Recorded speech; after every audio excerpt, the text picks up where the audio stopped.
आज हम देखने जा रहे हैं 2025 में रिलीज हुई एक बेहतरीन फिल्म जिसका नाम है क्राकेन। यह मूल रूप से एक सर्वाइवल थ्रिलर मूवी है। एक बार सोचिए, अगर हमारी धरती पर अचानक कोई भयानक नरभक्षी राक्षस आ जाए और वो समंदरों पर कब्जा करके एक के बाद एक इंसानों का विनाश करना शुरू कर दे, तो उस वक्त हमारी धरती की स्थिति कैसी होगी। कुछ ऐसा ही होता है जब हमारी धरती के समंदरों के बीच अचानक ये भयानक राक्षस प्रकट होने लगते हैं और इंसानों को मारना शुरू कर देते हैं। लेकिन आगे क्या हुआ? क्या इंसान इन राक्षसों को हरा पाए? यही सब हम जानेंगे आज की इस फिल्म में। तो चलिए चलते हैं एक डरावनी समुद्री दानव की कहानी की ओर। कहानी शुरू होती है नॉर्थ पोल के एक स्थान से, जहां हम दो वैज्ञानिकों जूलिया और ऑस्कर को देखते हैं। वे दोनों मिलकर पानी के नीचे एक तरह का विस्फोट कर कोई रिसर्च कर रहे थे। लेकिन तभी उनके पास एक कॉल आता है जिसमें उन्हें एक बहुत बड़े तूफान की चेतावनी दी जाती है और जल्द से जल्द वहां से निकल जाने को कहा जाता है। इसीलिए वे दोनों अपना सामान पैक करने लगे हैं।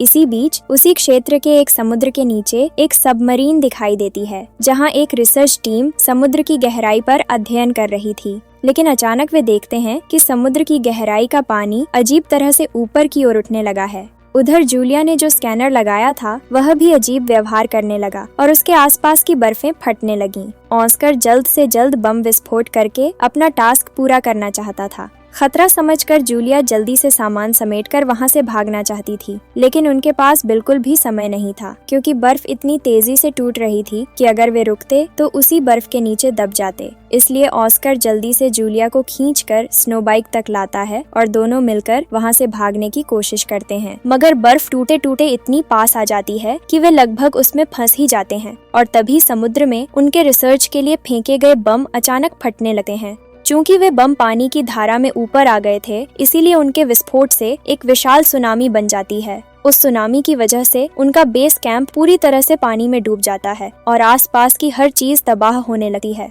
जूलिया बेहद डर जाती है और रोने लगती है। कुछ ही देर में कुछ समझ पाने से पहले ही वे दोनों उस सुनामी की लहरों में डूब जाते हैं। उधर वही सबमरीन भी उस विस्फोट के स्थान के पास आ गई थी, जिससे उसकी दिशा पर असर पड़ता है और वह एक जोरदार झटका खाती है। पूरी सबमरीन हिलने लगती है। ऐसा लग रहा था जैसे अब वह फट ही जाएगी। अंदर मौजूद सभी लोग डर जाते हैं और अपनी जान बचाने की कोशिश करते हैं।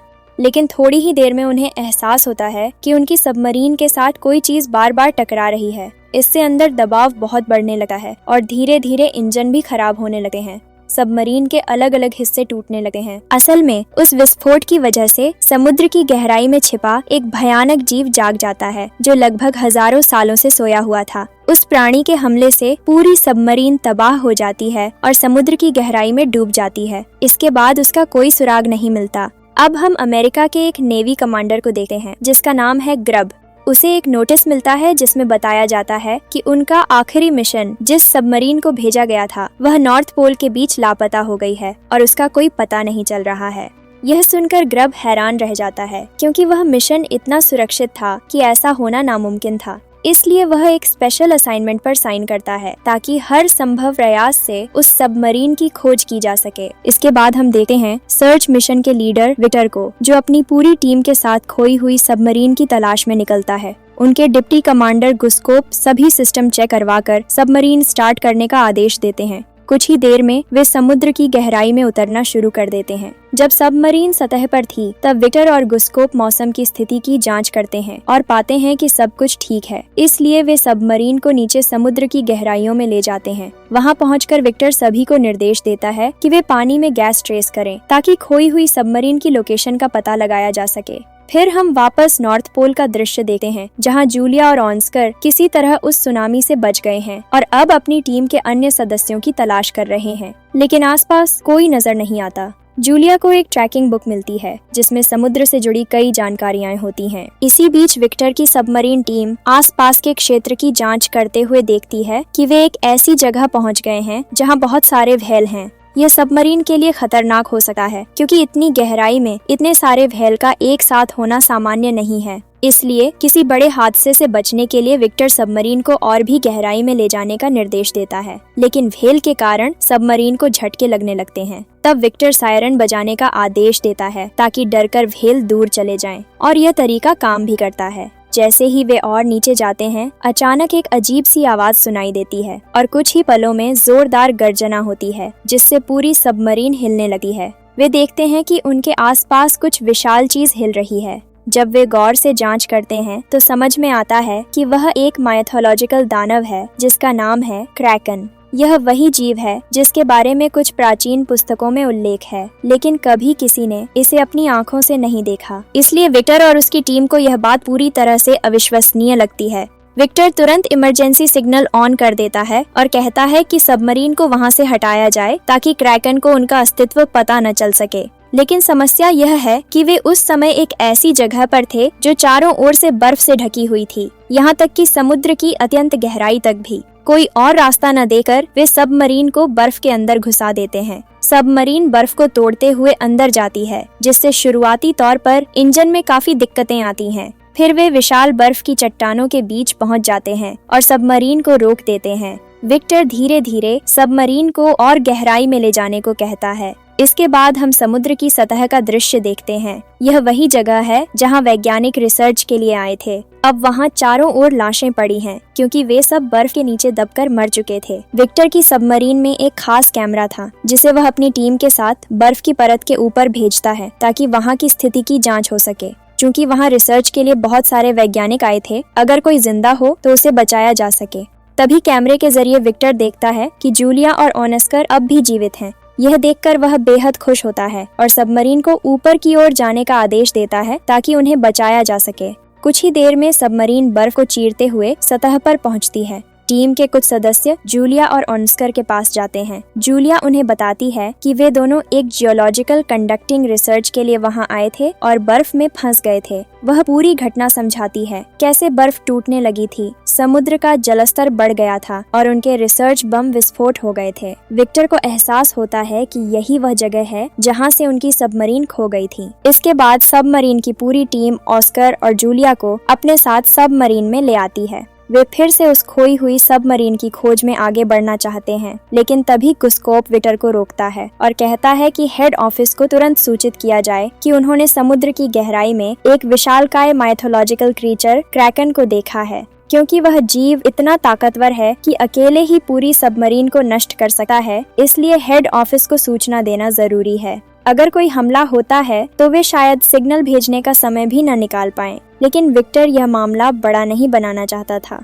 वह मिशन को अधूरा छोड़ना भी नहीं चाहता था, क्योंकि खोई हुई सबमरीन में उसका बड़ा भाई एलेक्स था, जो उस सबमरीन का कमांडर था। इसलिए वह हर हाल में मिशन को आगे बढ़ाना चाहता था। वह अपनी टीम को बताता है कि वे अब बहुत दूर आ चुके हैं और यह मिशन पूरा करना बहुत जरूरी है, क्योंकि उस खोई हुई सबमरीन में मौजूद लोग शायद अब भी जिंदा हों और मदद का इंतजार कर रहे हों। चूंकि विक्टर टीम लीडर था, इसीलिए सब उसकी बात मान लेते हैं। कुछ ही देर में वे सबमरीन को स्टार्ट करते हैं और फिर से समुद्र की गहराई में उतर जाते हैं। वे उस खोई हुई सबमरीन के मैप को फॉलो करते हुए आगे बढ़ते हैं, लेकिन कुछ दूर जाने के बाद ही सामने से एक तेज और डरावनी आवाज आने लगती है, जिसे सुनकर सभी डर जाते हैं। वे देखते हैं कि समुद्र की गहराई की मिट्टी पानी में घुलने लगी है। तब उन्हें एहसास होता है कि वही भयानक जीव क्रैकन अब उनके पीछे है और उनकी सबमरीन का पीछा कर रहा है। वे सब बहुत डर जाते हैं। विक्टर तुरंत आदेश देता है कि सबमरीन को किसी बर्फ की परत के अंदर छिपा दिया जाए ताकि क्रैकन उन्हें न देख पाए।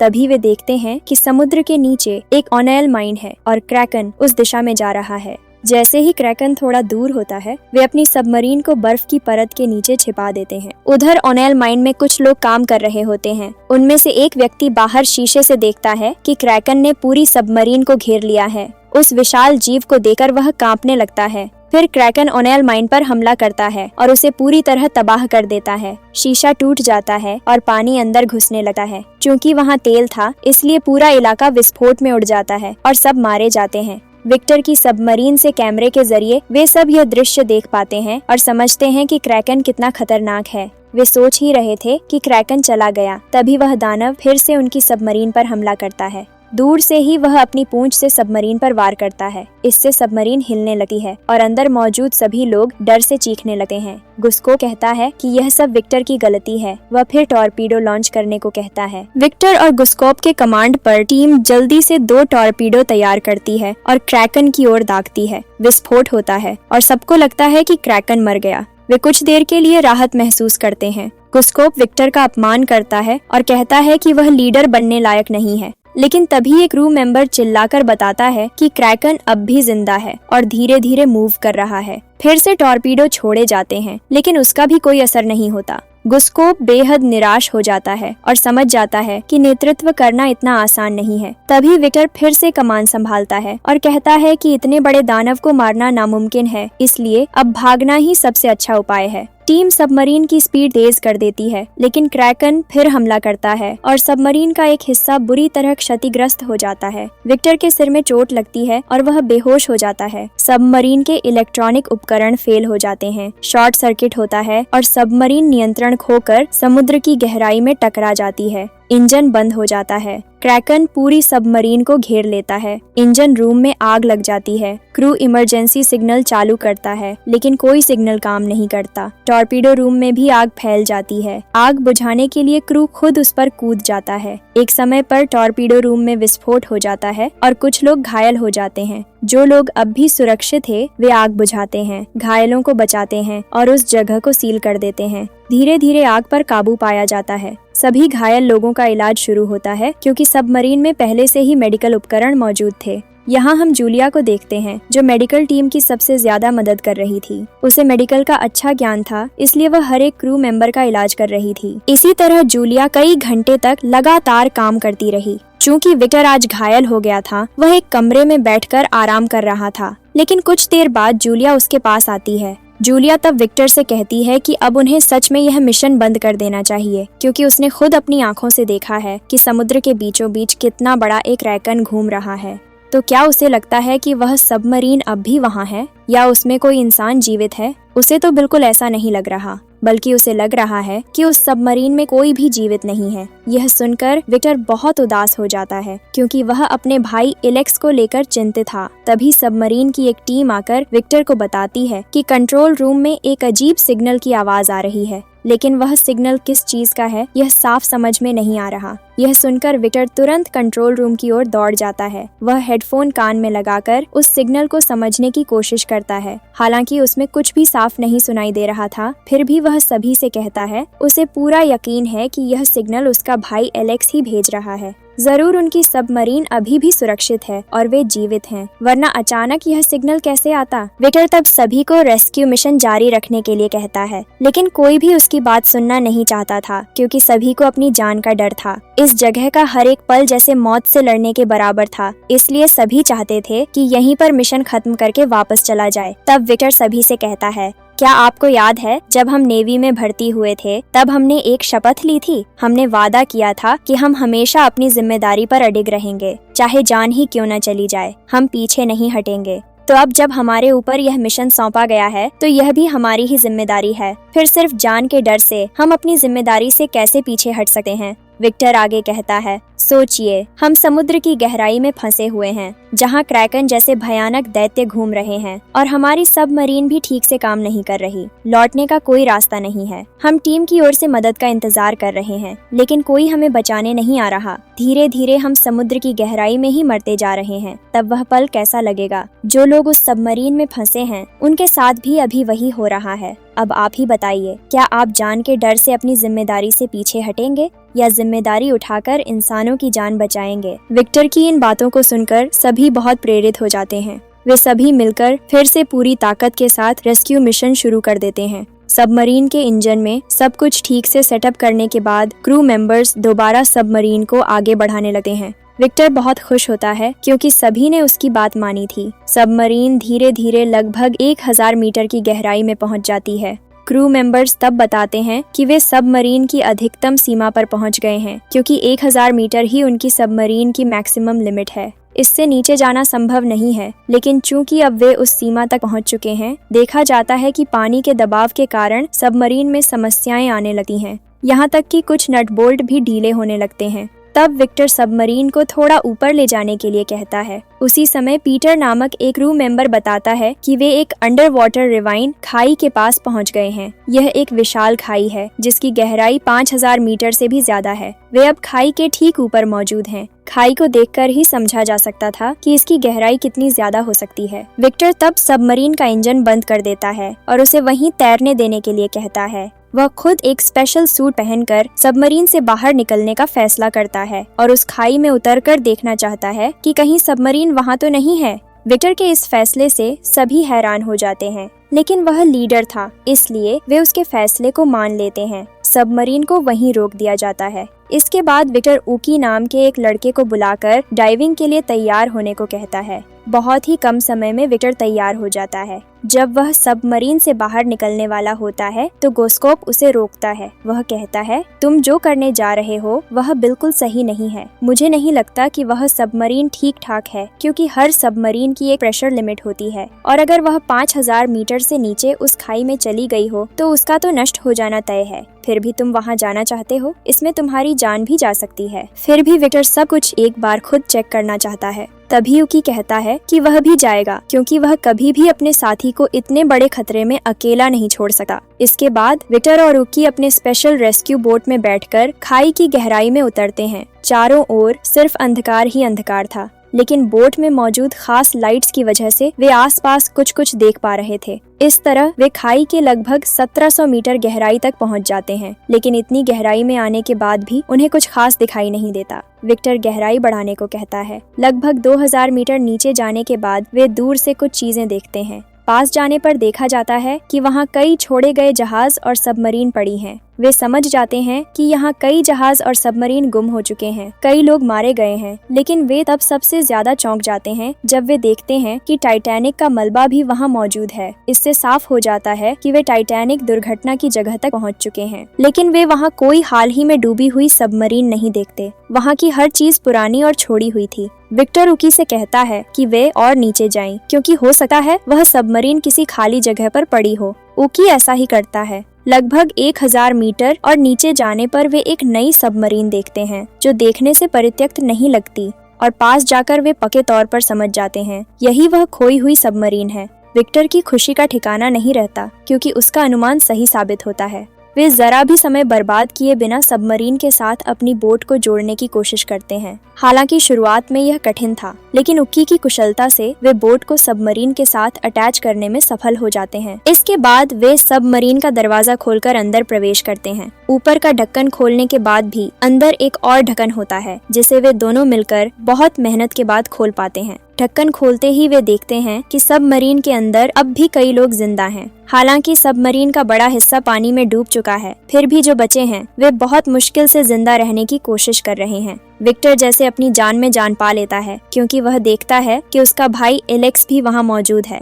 एलेक्स और उसके साथी विक्टर को देखकर खुशी से झूम उठे हैं। उन्हें तो यह उम्मीद ही नहीं थी कि इतनी गहराई में कोई उन्हें बचाने आएगा। जब विक्टर और यूकी अपनी सबमरीन को यह सूचना भेजते हैं कि उन्होंने खोई हुई सबमरीन को खोज लिया है और कुछ क्रू मेंबर अब भी जिंदा हैं, तो पूरी टीम खुशी से झूम उठी है। सभी उल्लास करने लगते हैं। विक्टर और यूकी कोई समय बर्बाद किए बिना तुरंत क्रू मेंबर्स को बोट में ट्रांसफर करने लगते हैं, लेकिन बोट में लोगों की एक लिमिट थी। आधे लोगों को चढ़ाते ही बोट पूरी तरह भर जाती है। तब विक्टर यूकी से कहता है, तुम इन लोगों को हमारी सबमरीन तक ले जाओ और जितनी जल्दी हो सके वापस लौट आओ। मैं, मेरा भाई एलेक्स और बाकी लोग तब तक यहीं रुकेंगे। यूकी विक्टर की बात मान जाता है। वह आधे लोगों को लेकर वापस जाता है। जाते समय वह सबमरीन में एक लोकेशन ट्रैकर भी लगा देता है, जो उनकी बोट में ही था, ताकि अगली बार वहां वापस आना आसान हो। लेकिन वहां मौजूद आर्नू नामक एक क्रू मेंबर ट्रैकर को बंद कर देने को कहता है। वह कहता है, समुद्र की गहराई में कब क्या हो जाए कोई नहीं जानता। हो सकता है किसी पानी की धार या किसी क्रिएचर की टक्कर से लोकेशन ट्रैकर दूर सरक गया हो, जिससे बाद में जब ओके यहाँ आएगा तो वह शायद इस तरह से गलत लोकेशन पर चला जाएगा। ऋणों की बात मानते हुए ओके को भी तब ट्रैकर बंद करना पड़ता है। इसके बाद वे सीधे उस सबमरीन की ओर रवाना हो जाते हैं। उधर विक्टर और बाकी लोग उसके लौटने का इंतजार कर रहे थे। इस बार एलेक्स विक्टर को बताता है कि उन्होंने आसपास एक बहुत बड़ा क्रैकन देखा है, इसलिए यह मानना तर्कसंगत होगा कि वह क्रैकन अब भी उनके आसपास ही मौजूद है। इसीलिए किसी भी खतरे से पहले उन्हें तैयारी कर लेनी चाहिए। एलेक्स फिर विक्टर से कहता है कि वह उसके साथ वेपन रूम में चले, जहां उनके पास कई तरह के हथियार रखे हुए थे। खासकर उनके पास एक प्लाज्मा वेपन था, जिससे शायद वे उस क्रिएचर को खत्म कर सकते थे। विक्टर और एलेक्स तैयारी करने लगते हैं और साथ में वेपन रूम की ओर बढ़ते हैं, लेकिन वह पूरा इलाका पहले ही पानी में डूब चुका था। दूसरी ओर ओके सबको लेकर सबमरीन तक पहुंचता है। फिर सभी क्रू मेंबर्स को सबमरीन में चढ़ाने के लिए लोग मदद कर रहे थे। कई लोग घायल थे, इसीलिए वहां इमरजेंसी ट्रीटमेंट की व्यवस्था की गई। लेकिन सभी क्रू मेंबर्स को चढ़ा लेने के बाद जूलिया जब विक्टर को नहीं देखती तो वह बहुत घबरा जाती है। उसे पता चलता है कि विक्टर अभी भी सबमरीन में ही है और वहाँ कुछ और लोग भी फंसे हैं। यह जानकर जूलिया चिंता में पड़ जाती है, क्योंकि उन्हें फिर से मिशन को अंजाम देना है और यह निश्चित नहीं है कि वे सफल होंगे या नहीं। इधर देखा जाता है कि वह क्रैकन आसपास ही मौजूद है और अपने चारों ओर की आवाजें सुनकर स्थिति को समझने की कोशिश कर रहा है। ओके अब और समय बर्बाद न करते हुए तुरंत रेस्क्यू मिशन के लिए निकल पड़ता है, लेकिन इस बार ऑस्कर और रेनी भी उसके साथ जाना चाहते हैं। तीनों एक साथ नीचे की ओर यात्रा शुरू करते हैं और जब वे 1000 मीटर नीचे पहुंचते हैं तभी उन्हें एक भयानक गर्जना की आवाज सुनाई देती है।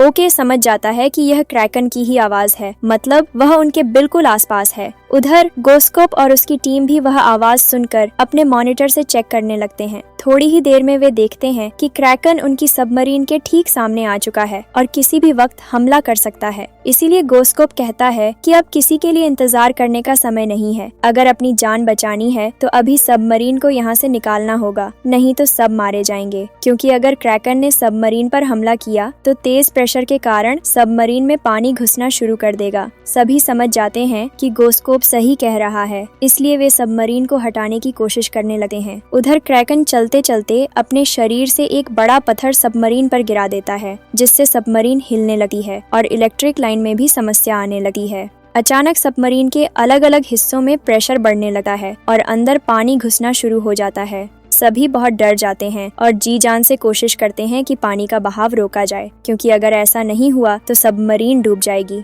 इसी समय उक्की अपने साथियों के साथ सबमरीन पर पहुंचता है, लेकिन अनजाने में उनकी बोट की छत पर लोकेशन ट्रैकर चालू हो जाता है और सिग्नल देने लगता है। उस सिग्नल की तरंगें पानी में फैल जाती हैं, जिसे क्रैकन पकड़ लेता है और उस दिशा में बढ़ने लगा है। गोस्कोप और उसकी टीम को लगता था कि क्रैकन जा चुका है, इसीलिए वे उस जगह से भागने का मौका ढूंढ रहे थे। गोस्कोप सबमरीन को जितना हो सके ऊपर की सतह की ओर ले जाने का आदेश देता है, लेकिन जूलिया यह सब मानने को तैयार नहीं होती। वह नहीं चाहती कि ऑस्कर और बाकी सदस्यों को छोड़कर वे भाग जाएं, मगर उनके पास कोई और उपाय भी नहीं था। दूसरी ओर जब उकी और उसकी टीम रेस्क्यू करने जा रहे थे, तभी ओके देखता है कि क्रैकन उनकी बोट के पास है, जिससे वह डर जाता है। उधर विक्टर और एलेक्स वेपन रूम तक पहुंच चुके थे और एलेक्स विक्टर को बताता है कि उन्हें हॉल के नीचे से रेंगते हुए भीतर जाना होगा, ताकि प्लाज्मा वेपन को एक्टिव किया जा सके।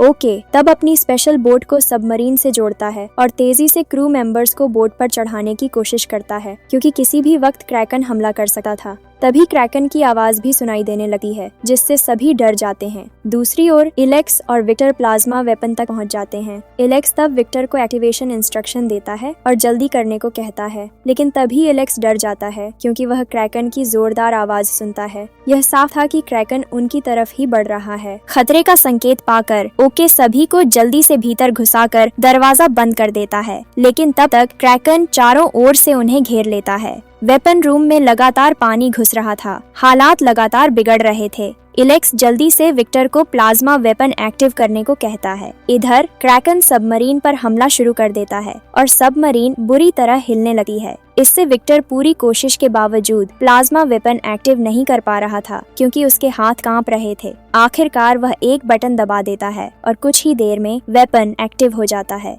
उधर तब तक क्रैकन उनके बिल्कुल सामने आ चुका था, लेकिन सौभाग्यवश प्लाज्मा वेपन इतना शक्तिशाली था कि चालू होते ही वह क्रैकन को पूरी तरह चीर फाड़ कर देता है। इसका प्रभाव उसके आसपास की स्पेस तक फैल जाता है। प्लाज्मा वेपन के प्रभाव से अंततः क्रैकन मर जाता है, लेकिन खतरा अब भी खत्म नहीं हुआ था, क्योंकि एलेक्स देखता है कि प्लाज्मा वेपन चालू होते ही सबमरीन का ऑटो डिस्ट्रक्शन सिस्टम भी एक्टिव हो गया है। मतलब कुछ ही पलों में सबमरीन ध्वस्त हो जाएगी। अब एलेक्स विक्टर की चिंता में पड़ जाता है, क्योंकि वह अब भी ऊपर के वेपन रूम में था। वह विक्टर को नीचे आने को कहता है और विक्टर किसी तरह नीचे आ जाता है, लेकिन पूरा इलाका अब और भी ज्यादा पानी में डूब चुका था। खासकर वह हॉल कॉरिडोर जिससे होकर वे आए थे, वह अब पूरी तरह पानी में डूब चुका था। सबमरीन का डिस्ट्रक्शन टाइमर तब तक शुरू हो चुका था। फिर भी विक्टर और एलेक्स किसी तरह दरवाजे के पास आकर सीढ़ियों से ऊपर चढ़ जाते हैं। सबमरीन डूबना शुरू कर चुकी थी, लेकिन उससे पहले वे ओके की बोट पर चढ़ जाते हैं और दरवाजा लॉक कर देते हैं। इसके बाद जब ओके उनकी बोट चालू कर आगे बढ़ाना चाहता है तो देखता है कि सबमरीन के साथ कनेक्टिंग हैच फंस गया है। तब सबमरीन के विस्फोट में बस कुछ ही सेकंड बचे थे। बोट पर मौजूद सभी लोग मिलकर दबाव बनाते हैं और आखिरकार आखिरी क्षण में बोट को हटाने में सफल होते हैं। उसी पल सबमरीन विस्फोट हो जाती है। लेकिन यहाँ सवाल रह जाता है, क्या विक्टर और बाकी लोग बच पाए? उधर देखा जाता है कि गोस्कोप और उसकी पूरी टीम ऊपर की सतह पर पहुँच चुकी है। वह जगह पूरी तरह सुरक्षित थी। वे सभी मिलकर एक रेस्क्यू शिप का इंतजार कर रहे थे। जूलिया दूरबीन से देखने की कोशिश कर रही थी कि क्या जहाज आ रहा है। तभी वह देखती है कि दूर उनकी सबमरीन की स्पेशल बोट दिखाई दे रही है। इससे जूलिया खुशी से झूम उठती है और सभी लोग खुशी से चिल्ला पड़ते हैं। अंततः उकी और विक्टर सभी को लेकर अपनी सबमरीन के पास पहुंच जाते हैं। इतने सारे खतरों के बाद भी सभी खुश थे, क्योंकि वे सभी को बचाकर ला सके थे। एक के बाद एक सभी लोग सबमरीन में चढ़ते हैं और अपने घर की ओर लौटने की यात्रा शुरू करते हैं। कुछ देर बाद विक्टर और गोस्कोप सबमरीन के ऊपर एक साथ खड़े होते हैं और मौसम का निरीक्षण कर रहे होते हैं। गोस्कोप की ओर देखते हुए यह समझा जा सकता था कि विक्टर अपने व्यवहार के लिए शर्मिंदा था, क्योंकि उसने गोस्कोप को रेस्क्यू मिशन बंद करने को कहा था, लेकिन खुद बिल्कुल उल्टा काम करके आज इतने सारे लोगों की जान बचाई। इवन क्रैकन जैसे भयानक दानव को भी नष्ट कर दिया। और इसी खूबसूरत एंडिंग के साथ कहानी समाप्त होती है।